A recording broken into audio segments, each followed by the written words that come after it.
Abra sua Bíblia no livro de Lucas, capítulo 2. Lucas, capítulo 2. Somente alguns poucos versículos. Obrigado, irmão Silas. Pode pôr aqui no telão. Lucas 2:8. Hoje nós estamos antecipando uma semana e comemorando o culto de Natal. Natal que nós entendemos como o nascimento de Jesus. Alguns dizem, mas não foi no dia 25. A gente não está preocupado com isso. A gente está preocupado que ele nasceu, não é? E ele nasceu em nossos corações. Glória a Deus.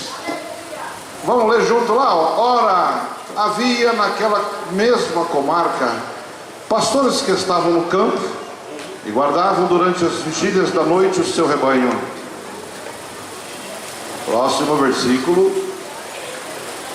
E eis que o anjo do Senhor veio sobre eles, e a glória do Senhor os cercou de resplendor, e tiveram grande temor. E o anjo lhes disse: não temais, porque eis aqui vos trago nova de grande alegria, que será para todo o povo. Pois na cidade de Davi vos nasceu hoje o Salvador, que é o Salvador, que é Cristo o Senhor. Preste atenção aqui, irmãos. Todos os jovens, adolescentes, todas as crianças, preste atenção aqui. Amém? Amém, Gabriel? Jesus nasce. Ele precisou nascer para nos trazer salvação, irmão Mauro. Ele precisou nascer para nos trazer perdão. Nós estávamos sentenciados à morte por causa dos nossos pecados. Adão e Eva pecaram, e este pecado também recaiu sobre nós, recaiu sobre toda a raça humana. E por que Jesus Cristo precisou nascer? Ora, Deus cria o homem e a mulher, Adão e Eva, e coloca eles no jardim, um jardim no Éden que ele criou, e colocou os dois ali para viverem. Essa história você conhece bem, as crianças conhecem. Amém, crianças? A história de Adão e Eva. Os adolescentes conhecem, os jovens conhecem, os obreiros nem tanto, né? Mais ou menos. E a Bíblia diz que o prazer de Deus, a alegria de Deus era estar ali naquele jardim todos os dias, conversando com Adão e Eva, compartilhando com eles momentos de harmonia, momentos de alegria, momentos de comunhão. Ali no jardim, o espiritual e o material se fundia, se unia, se tornava um, porque ali tinha Adão, que era material, e tinha as árvores, tinham os animais, tinham tudo, as coisas que nós sabemos que tinha ali, o rio, os peixes. Mas como ainda não havia o pecado, Deus descia todos os dias ali e compartilhava com eles todas as tardes. A Bíblia diz que na viração do dia Deus descia ali para passar alguns momentos com Adão, para passar alguns momentos com Eva. E eu já preguei tantas vezes isso, sou capaz de imaginar Deus ali com Adão conversando, pastor Salinas, como as poesias que vocês fizeram aqui nesta noite. Deus criando as coisas, chamando Adão: olha, Adão, veja que coisa bacana que eu criei aqui. Ó, isso aqui é um animal. E Adão olha ali, isso aqui vai se chamar cachorro, vai se chamar, sei lá, todos os animais que vocês conhecem. Deus conversava com Adão. Deus tinha um relacionamento perfeito, santo, sem pecado. Amém, irmãos? Está ouvindo bem aí atrás? Tá? Amém. E Deus se relacionava com o homem. Deus se relaciona conosco nesta noite, sim ou não? Sim, sim ou não? Deus se apresentava ali no jardim, conversava com Adão, conversava com ela, com a Eva, mas uma tragédia aconteceu. Eles pecaram, eles desobedeceram a Deus. Deus leva Adão para passear no jardim e disse: olha quantas frutas eu fiz para vocês, tem maçã, pera, uva, abacate, laranja, mexerica, lixia, goiaba, kiwi, banana, tinha tudo lá. Já pensou que maravilha, irmão? Melancia, jabuticaba, oh glória. Não sei se tinha jabuticaba lá, mas é fruta. Acho que não, porque jabuticaba é uma fruta brasileira, né? Mas é a criação de Deus. Aí Deus pega Adão, leva numa árvore e diz assim: só essa árvore aqui, essa aqui é a árvore da vida. Se você comer dela todos os dias, você nunca vai morrer, você vai ser renovado, as suas células serão renovadas todos os dias. Toda hora que você comer, você vai ter um renovo e vocês nunca vão morrer. Mas aquela outra ali, ó, é a árvore do conhecimento do bem e do mal, vocês não podem tocar nela, não podem comer dela, não podem comer do fruto, porque se comer, vocês vão pecar e vai morrer. E diz a Bíblia que passaram os tempos, irmão de lei, e eles acabaram desobedecendo e comeram da fruta proibida que estava no jardim, no meio do jardim, a fruta do conhecimento do bem e do mal, pastor Abel, que não podia comer, irmão Daniel, mas eles comeram e aí eles pecaram. Eles pecaram e o pecado afasta o homem de Deus. Então Deus agora se afasta do jardim, tira o homem do jardim, e o homem agora passa a servir, a viver sem aquela comunhão gostosa, sem aquela presença gloriosa. E o homem vai servir a Deus do seu jeito, de um jeito que Deus orientou a Adão, e eles começam a ter a sua vida e têm filhos, e de repente eles vão fazer um culto a Deus, irmão Mauro. Olha que coisa interessante, lá atrás só tinha Adão e Eva e Abel e Caim. Eles vão fazer o culto a Deus, oram, pregam, cantam, e na hora da oferta eles se desentendem, um mata o outro por causa da oferta. E a oferta é uma bênção, irmão. E aí o pecado começa a agravar e a se alastrar no meio da humanidade. Então Deus toma uma atitude. Ele chama mais lá na frente um homem chamado Moisés. Ele disse: Moisés, eu quero habitar no meio de vós de novo, eu quero descer no meio do meu povo de novo, porque o desejo de Deus é estar sempre presente no meio do seu povo. E Ele está aqui nesta noite pelo Espírito Santo. E Deus então chama Moisés, disse: Moisés, eu quero manifestar a minha presença de novo no meio do meu povo, eu quero manifestar a minha glória de novo no meio do meu povo. E Ele então manda Moisés fazer um tabernáculo. Todo mundo conhece a história do tabernáculo. Então Moisés cria um tabernáculo que tinha um pátio, um lugar santo e um lugar santíssimo. E Deus disse assim: eu quero falar com o homem, eu quero manifestar de novo a minha presença para o homem, assim como eu fazia lá no jardim do Éden. Só que o pecado impedia isto. Então Deus usa uma estratégia sábia, como Ele sempre é, Senhor e soberano de todas as coisas. Então Ele chama Moisés e dá algumas instruções. Você cria o pátio, o tabernáculo, coloca algumas cortinas, porque naquela época não tinha porta. Coloca algumas cortinas que separam o lugar santo e o lugar santo dos santos. E eu vou descer lá no lugar santo dos santos, eu vou habitar lá, eu vou manifestar a minha glória lá. E o sumo sacerdote vai entrar lá uma vez por ano, e eu vou me manifestar a ele, eu vou manifestar a minha glória, a minha presença, o meu poder, como eu fazia lá no Éden com Adão e Eva. Só que tem um problema, irmão. Não pode, o homem em pecado não pode entrar na presença de Deus. Não podia, não conseguia. Então Deus usa uma outra estratégia, e Ele chama então Moisés, disse: Moisés, você faz o tabernáculo, E Moisés fez. Se agora eu preciso que o homem entre lá, mas o homem está em pecado e não pode entrar. Então Moisés, você pega um cordeiro. Cordeiro, repita comigo, criança. Cordeiro. Um cordeiro. Deus fala com Moisés e disse: Moisés, pega um cordeiro, chama o sumo sacerdote diante dos demais sacerdotes. O sumo sacerdote tem pecado? Tem. O pastor tem pecado? Tem também. Ou se tem. O Mauro não tem muito, né? Mas tem também.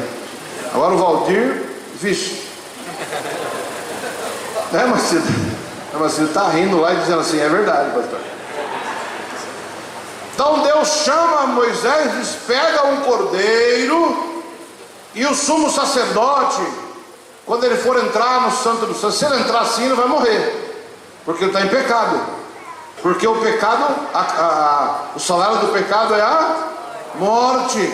Então você pega o cordeiro, o sumo sacerdote vai lá e põe as duas mãos sobre a cabeça do cordeiro, e o sacerdote confessa os seus pecados, e esse pecado vai ser transferido para o cordeiro.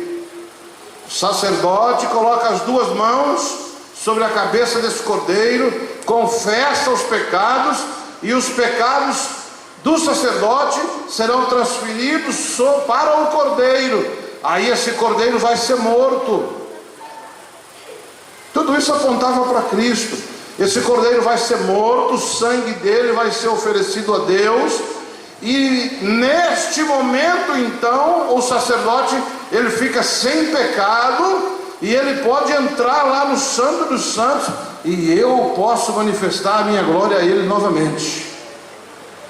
E Moisés fazia isto, levava o cordeiro de um ano, o sumo sacerdote impunha as mãos, confessava o pecado sobre a cabeça do cordeiro, os sacerdotes matavam o cordeiro, ofereciam a Deus em holocausto, e aí o sacerdote então entrava no lugar santíssimo, e lá Deus manifestava a sua glória.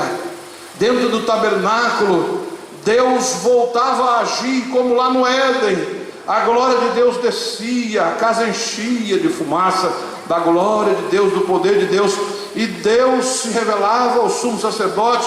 O sumo sacerdote intercedia pelos demais, e Deus falava com ele, recebia as petições dele, as orações dele, porque ele estava sem pecado. Aquele cordeiro que foi morto levou os pecados do sacerdote, e esta era a forma em que o homem podia outra vez entrar na presença de Deus e sentir a sua presença e a sua glória. Pastor Daniel, isso durou muitos anos. Pastor Daniel, mas então vamos fazer um tabernáculo, vamos pôr o cordeiro. Coloca aqui para mim 1 João capítulo 1, versículo 14, se não me falha a memória. Glória a Deus. Não precisa mais você fazer um tabernáculo, não precisa mais você matar um cordeiro, não precisa mais. Glória a Deus. Porque olha o que a Bíblia diz, 1:14.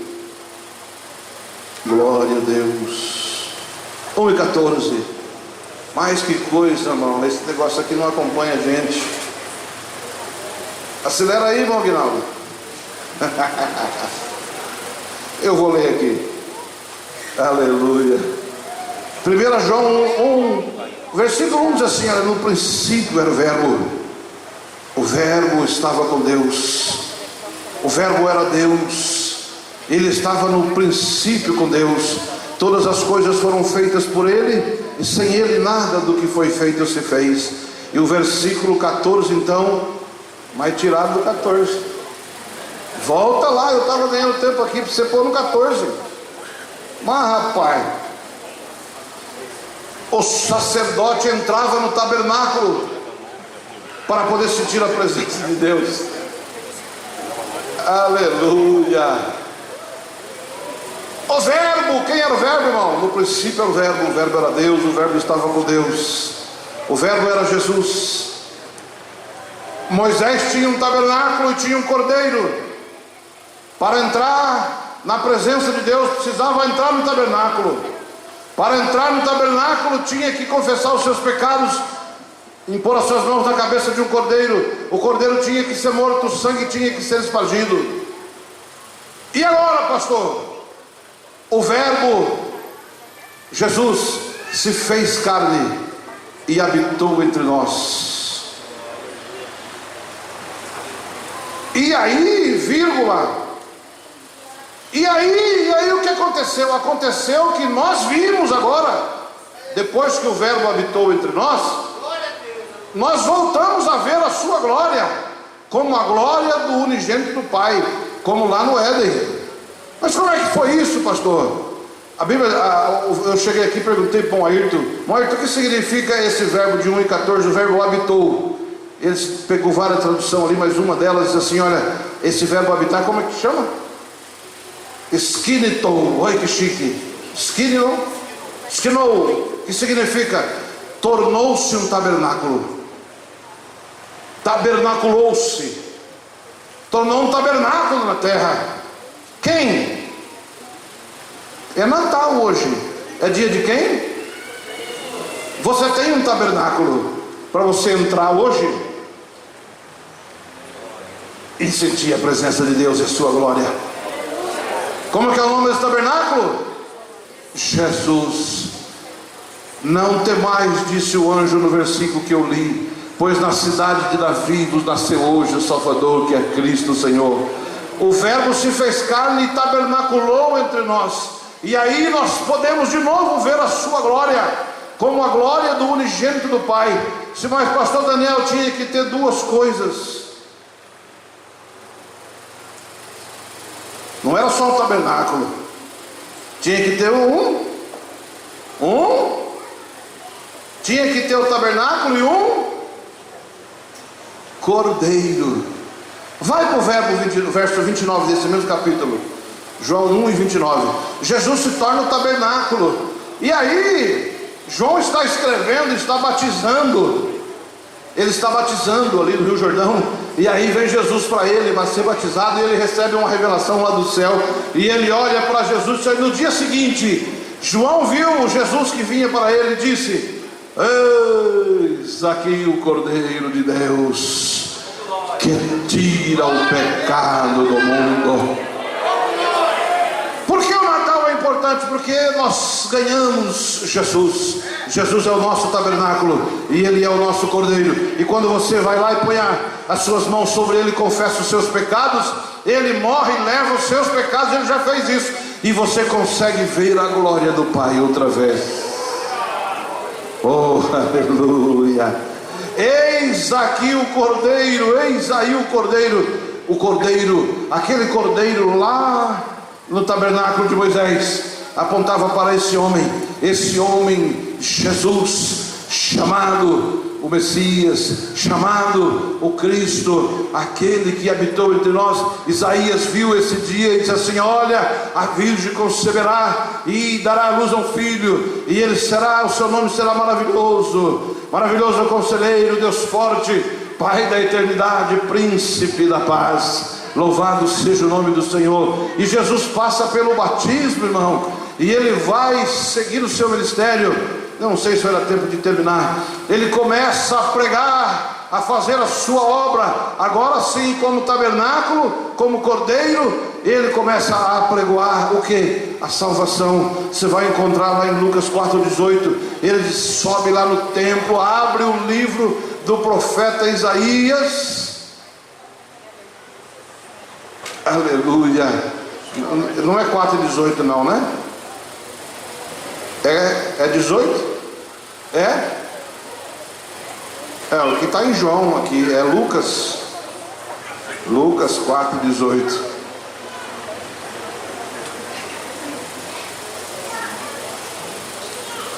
Ele entra no templo, abre o rolo do Antigo Testamento e começa a ler. E ele diz assim: hoje se cumpriu o que está escrito sobre mim. O Espírito do Senhor está sobre mim. Sobre quem? Sobre Jesus, sobre o tabernáculo, sobre o Cordeiro, sobre Ele. E Ele está aqui nesta noite. O Espírito do Senhor está sobre mim e me ungiu para evangelizar os pobres, enviou-me a curar os contritos de coração. Vai, em nome de Jesus, vai. Aí, bom, Aguinaldo, é o senhor que está mudando aí, por isso está devagar. Enviou-me a proclamar liberdade aos cativos, a restaurar a vista aos cegos, a pôr em liberdade os oprimidos e a anunciar o ano aceitável do Senhor. Jesus começa a dizer assim: olha, eu fui enviado, eu vim como tabernáculo, eu vim como cordeiro, para dar vista aos cegos, para curar os paralíticos, para anunciar liberdade aos oprimidos e para anunciar o ano aceitável do Senhor. Irmãos, o sacrifício de Cristo alcançou toda a eternidade, antes e depois dele. Quando ele fala assim: eu vim anunciar o ano aceitável do Senhor, talvez a gente não entenda muito, mas os judeus lá no templo entenderam. O ano aceitável do Senhor significava, lá em Levítico capítulo 25, versículo 15, trata desse assunto. O ano aceitável do Senhor era algo que os judeus conheciam, esperavam, e que nós também. Deus ordena ao povo algumas das suas ordenanças. Ele diz assim: olha, vocês vão trabalhar 6 dias, olha aqui para mim, vocês vão trabalhar 6 dias, no 7º dia vocês não vão trabalhar, que é o sábado, vocês descansem em memória ao seu Deus, o Criador, e o seu Deus vai cuidar de vocês.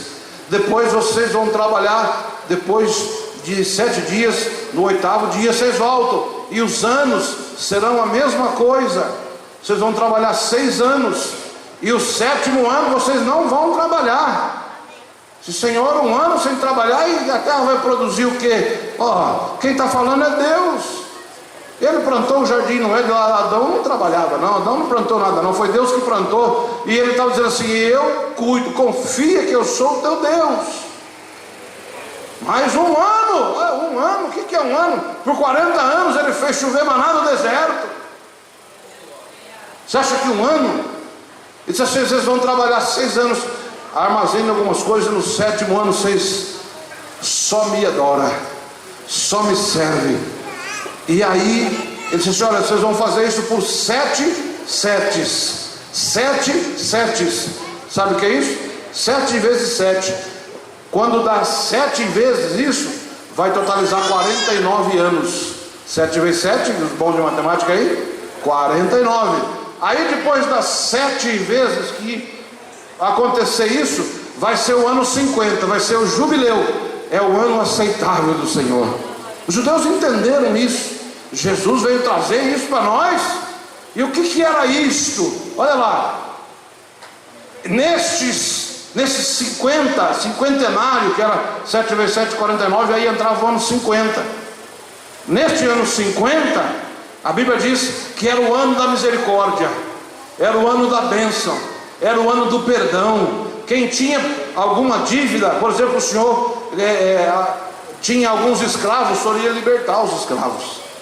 Carta de alforria, você está livre, e vou te dar algumas coisas para você começar a sua vida. O senhor era um fazendeiro, e aí comprou algumas terras lá, porque o irmão de Natalino apertou. O senhor comprou, no 50enário o senhor vai devolver as terras dele, porque é da família dele. Eu estou devendo para o irmão Cleiton, estou devendo até os 50 anos, porque no 50enário vai ser perdoado, não deve mais. Era uma ordenança de Deus, era o ano aceitável, o ano 50enário, para que Deus pudesse manter todo mundo mais ou menos abençoados no mesmo nível. Você fechava 50 anos você zerava todas as suas dívidas. E também nos 50 anos você tinha que repartir as suas propriedades, as coisas que você conquistou, com o seu próprio povo. Claro que depois começava de novo a vida normal, e alguns iam comprando, iam adquirindo, mas chegava nos 50 anos de novo, aquele povo, o escravo era livre, o perdão era dado a todos. Olha lá, quando alguma pessoa cometer uma transgressão, ao pecar por ignorância, pela expiação, é 25, capítulo 25, verso 15, a partir do 10, 25 e 10.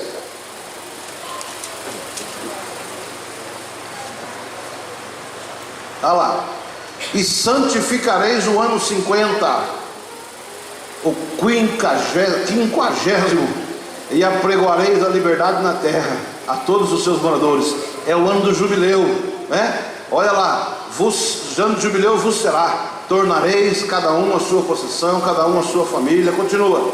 O ano 50º vos será por jubileu, não semeareis, nem colhereis o que nele nascer de si mesmo, nem nele vindimareis as uvas das separações, porque jubileu santo será para vós, a novidade do campo comereis. Deus disse assim: olha, eu vou fazer o campo produzir. Você não confia em mim? Ô Senhor, mas é um ano inteiro de novo? A terra é dele. Nesse ano de jubileu tornareis cada um a sua possessão. Ou seja, se você precisou comprar de algum que teve dificuldade, Wanderlei, que pensa, né? Nós estudamos hoje aqui sobre o milênio, irmão. É isso aqui, ó. O justo juiz. Olha lá, e quando venderdes alguma coisa ao vosso próximo, ou comprardes da mão do vosso próximo, ninguém vai enganar o seu irmão. Aí é duro, hein? Continua. Conforme o número dos anos desde o jubileu, comprarás ao teu próximo, conforme o número dos anos das colheitas, ele a venderá a ti. E essa era a orientação que Deus dava, né? Conforme se multiplique os anos, aumentarás o seu preço, conforme a diminuição dos anos, abaixará o seu preço, porque conforme o número das colheitas é que ele te vende. Então era um ano, irmão, o jubileu de 50 anos, era o ano da bênção, era o ano da restauração, do resgate. Aí Jesus vem e diz assim: eu vim anunciar e proclamar o ano aceitável do Senhor. Não era para ser uma festa, irmão Henrique, não era para ser uma alegria. Era, irmãos, mas o cordeiro ainda estava vivo.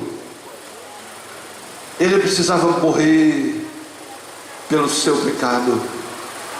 Para que esse ano chegasse, ele precisava morrer pelo meu pecado, porque um dia eu iria colocar as minhas mãos sobre a cabeça dele. Isaías viu isto, lá no capítulo 53 ele escreve: quem deu crédito à nossa pregação, e a quem se manifestou o braço do Senhor, porque foi subindo como renovo, como raiz numa terra seca, não tinha parecer nem formosura, e olhando nós para ele, nenhuma beleza víamos para que desejássemos. Era desprezado, homem de dores, mais indigno entre os homens, mas ele foi ferido pelas nossas transgressões, moído pelas nossas iniquidades.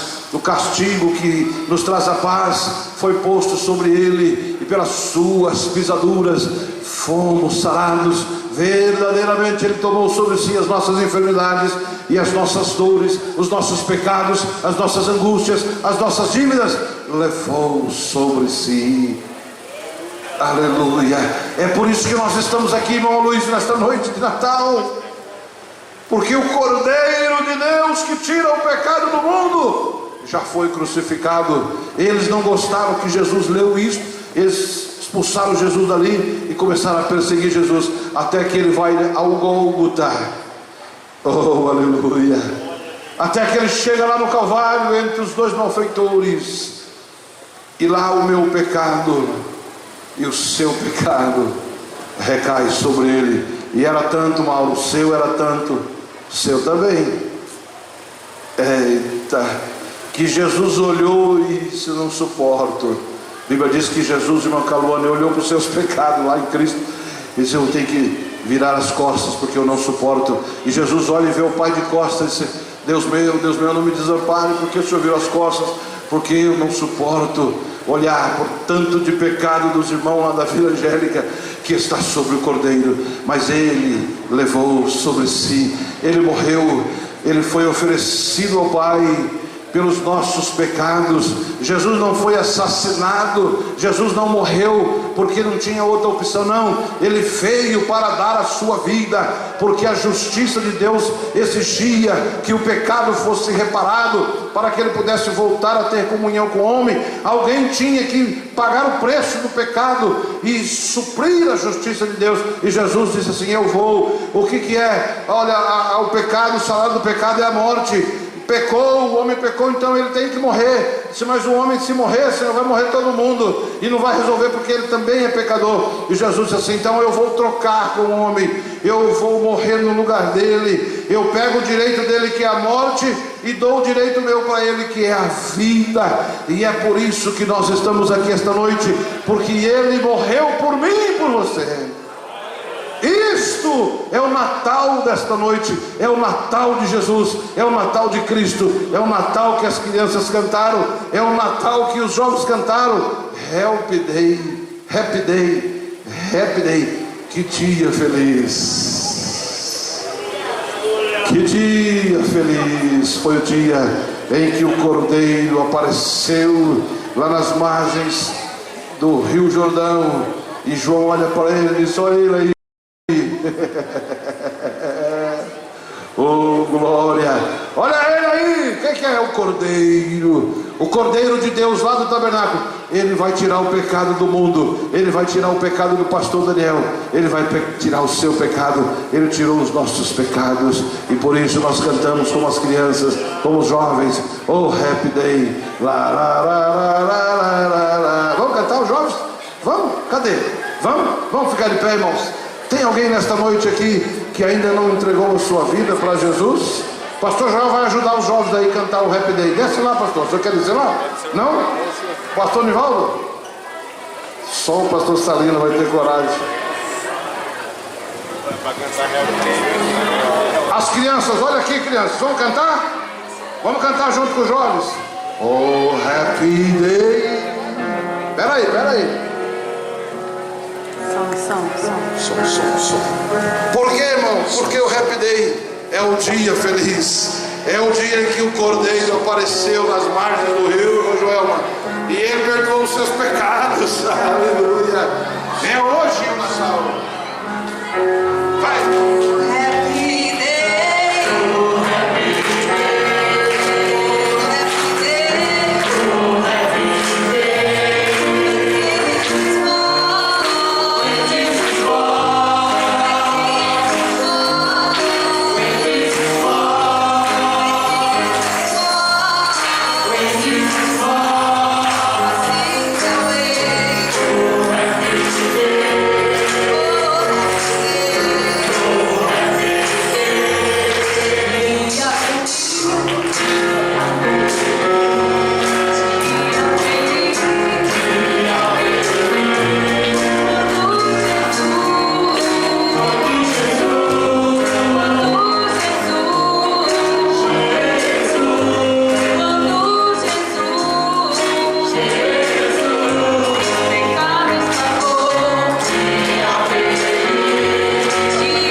nosso meio esta noite que ainda não entregou a sua vida para Jesus e deseja entregar seu coração a Cristo? Dê um sinal com a mão.